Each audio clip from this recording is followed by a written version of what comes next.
decent field position and throwing that pick six. We'll see how they attack this drive. And I think all you say to your guy is, listen, let's just take care of the football a little bit better. Make some better decisions on this drive, and they'll probably help him a little bit with maybe some really high percentage throws early to let him get settled back in. But they told him and they told us they've got confidence. That's not a problem. Yeah, not a problem at all. They just want to make sure they get things settled down a little bit for their offense and give their defense a little bit of a chance to rest. Now a first carry here for Shane Vereen. And he's able to plow forward up to about the 29, just shy of the 30. Call it a gain of 4 on first, and that'll make it second down. And the D looking like they may blitz.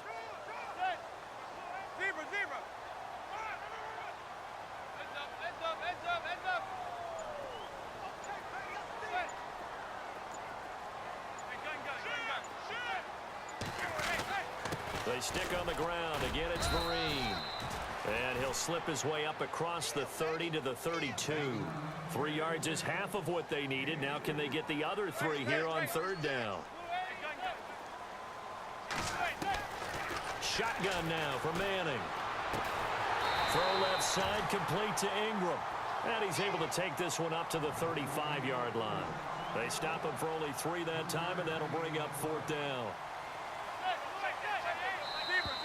Now contact up front as penalty markers come in. Who is this against?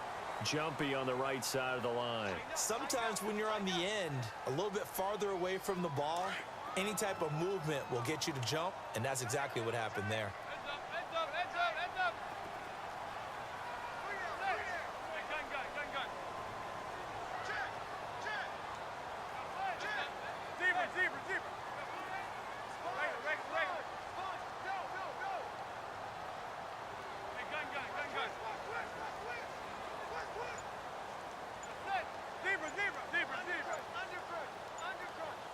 Looking to jam the receivers at the line here. Press coverage look defensively. They'll run with Darquan. And he'll be brought down just shy of the 45. 5 yards is the tally on first down. That brings up second and 5. Frustrating for a defense, energizing for an offense. Finding a way to create that type of yardage in your running game, that'll make the guys carrying the ball very, very happy. Here's Darquan. And he'll take this one up close to about the 45. Call it a gain of a yard, and it's going to bring up third and 5. This is what happens sometimes when you abandon the running game. It's hard to get back to it because once guys get out of that mentality of firing out and hitting people, hard to get them started again occasionally. And he'll be brought down on what's going to turn out to be the final play of this third quarter. Welcome back now here in East Rutherford. 7-7 is our score. Pretty even matchup so far as we start quarter number 4. Fresh set of downs here.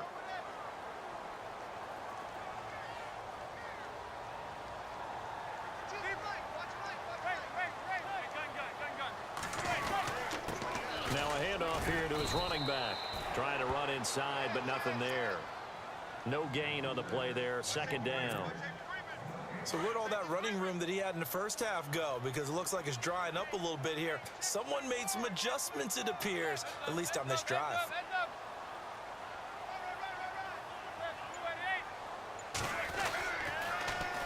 Now they'll run it on the toss. And he'll lose yardage here. Back at the 47.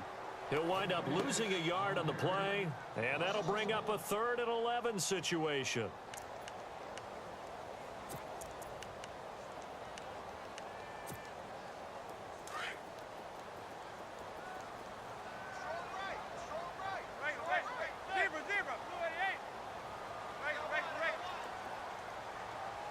And on the outside, they're playing press coverage.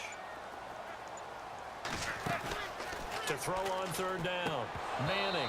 And that is incomplete. That's very well timed there defensively because it's not a bad throw, but the collision came at the exact time he was reaching to bring in the football. Really, really well done. Decent offense, just better defense. I think you're right.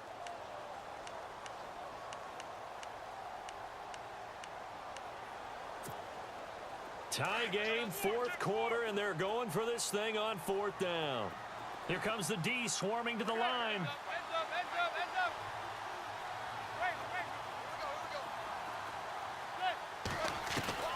Manning indeed going for it on fourth.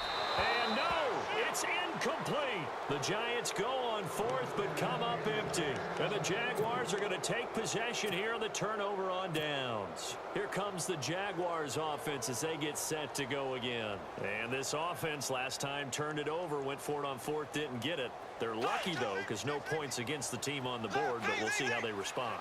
Yeah, they've got to get a lot of credit to their defensive teammates, don't they? They had their backs on that last series, and because they did so, that allows the coach to still stay aggressive on offense and maybe go for it again in a similar situation. I was going to say, maybe makes that offense feel good when you know you've got a defense making stands like that. Yeah, that'll loosen up things a little bit, won't it? Maybe you'll play a little bit better the next time you have the ball.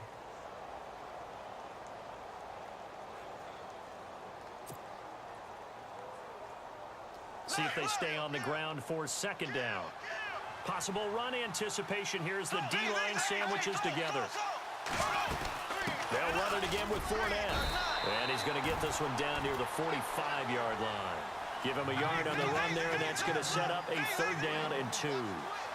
Well, so many times we look at a short run and we praise the offense for trying to set the tempo and establish things. But the defensive guys, hey, they just won the battle there. It wasn't a big run given up. They don't always have to absorb the body blows. Sometimes they dish them out themselves.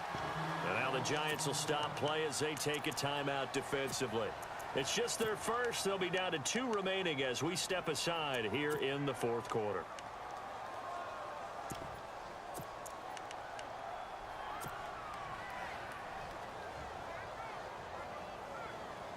Doug Marrone has made the call. His guys are going for it. Looks like the defense in press coverage here.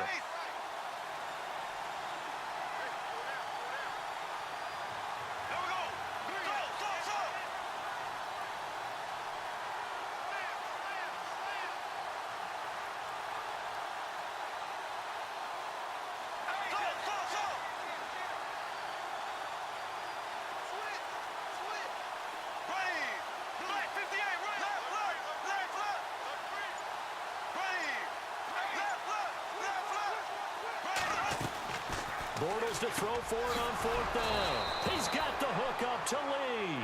And he's got the 1st down yardage before he's brought down at the 42. 4th down trailing in the 4th quarter. They felt compelled to go for it, and they got it.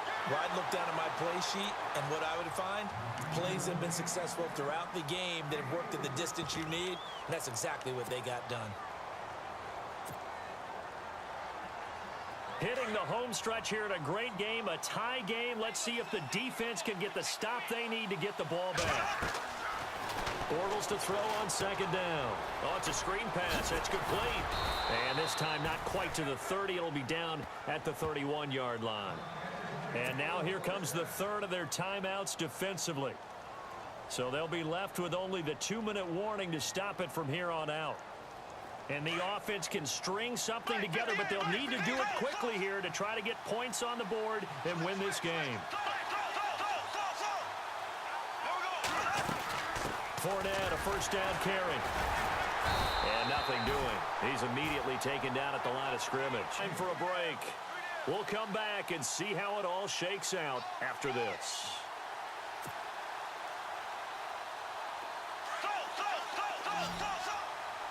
Looking to jam the receivers at the line here. Press coverage look defensively.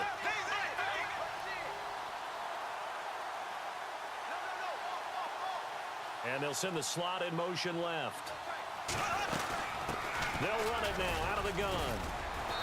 And he's going to fight his way forward here for a modest gain.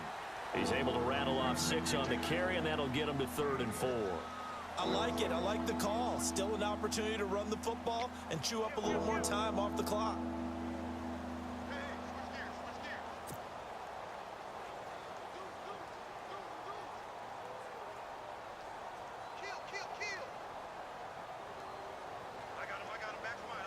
The Jaguars on 3rd down. They're right at about the league average, 40%, 4 for 10. This is 3rd and 4.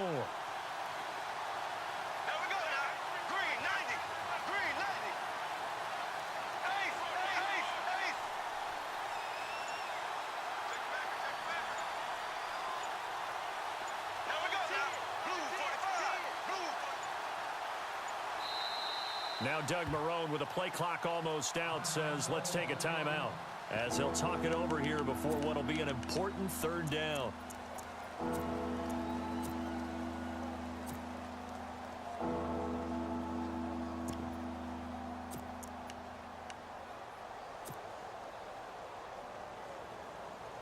The Jaguars on third down. They're right at about the league average, 40%, 4 for 10. This is 3rd and 4.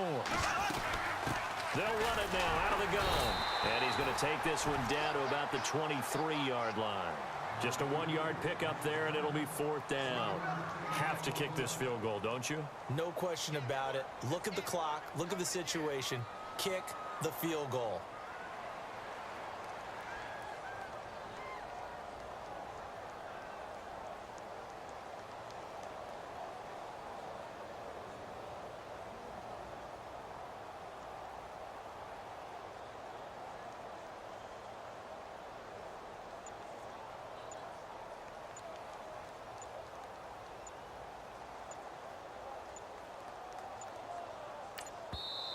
And before this 4th and 3 play, we're going to get whistles and a timeout, as the clock will stop with 34 seconds to go in the game.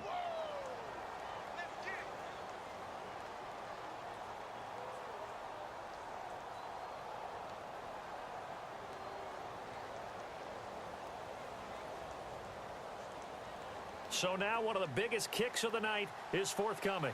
This to take the lead here in the final minute.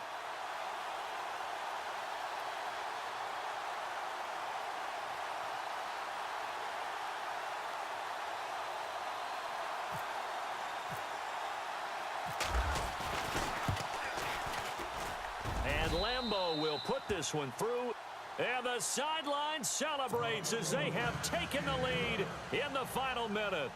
All right, so time to reset here. It's a huge kick there, gives them the lead, but they've got to be careful that their celebrations aren't a little too premature. You're exactly right about that, because there still is time for the other guys to run a few plays and get into field goal position. So this defense is going to need to come up with one final stop if they're going to get out of here with a victory. And New York set to take the field. They only need a field goal. Obviously, the clock a huge factor. They'll be watching that. What do they need to do here, Charles? Your sequence of plays has to get you out of bounds. Completions, get out of bounds, gain some yardage. Then when the clock hits 7 seconds or left, now you've got a decision. Are you in field goal range, or is it Hail Mary time? Because from 7 seconds down, you don't want to take a shot that you're going to have another play. We'll see how they handle it. It'll be a pickup of 10 yards. And that'll make it 2nd and a foot or so. Throw left side complete. It's King. And he'll go out of bounds, it looks like, right at the 40. 5 yards is the pickup there as that extends this drive. And he did exactly what they needed him to do, Charles. Got out of bounds. They have no timeouts. And they knew that before the play even began. Still executed it. How many times have we seen it happen where you know it, yet a guy's still looking for a timeout or trying to stay in bounds? He got it done. 17 yards on the pickup there, and the drive will continue. Well, going into the final play of this game, they knew that they needed some type of a miracle there at the very end, but they couldn't get it done. However, we were treated to really a spectacular affair. Even though they didn't finish it off, you're exactly right. They took us down to the last play. We're still, you were wondering, could it happen? Possibly, even though we both knew it was a long shot.